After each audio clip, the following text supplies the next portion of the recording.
Le président tunisien Béji Caïd Essebsi et le président du conseil présidentiel du gouvernement d'Union nationale de la Libye, Fayez El-Sarraj, ont discuté au palais de Carthage des derniers développements en Libye et des efforts déployés au niveau régional et international pour mettre fin aux opérations militaires.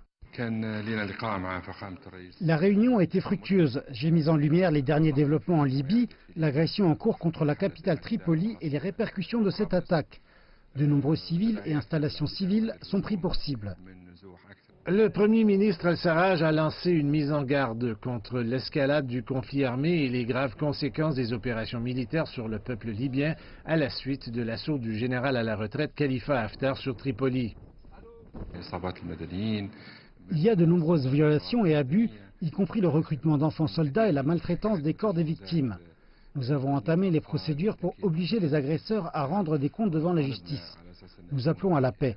C'est la seule solution en Libye. Nous rejetons toute action militaire. La présidence tunisienne et le Parlement ont mis en garde contre l'impact de l'instabilité de la Libye voisine sur la situation sécuritaire en Tunisie.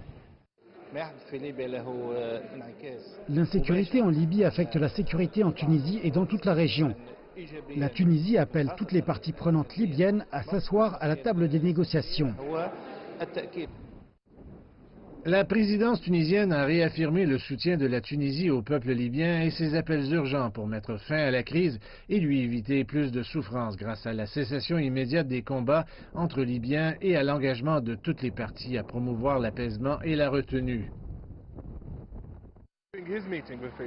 Lors de sa rencontre avec Fayez El-Sarraj, le président tunisien Béji Caïd Essebsi a appelé à la nécessité d'ouvrir la voie au dialogue afin de relancer le processus politique entre les protagonistes libyens sous l'égide de l'ONU.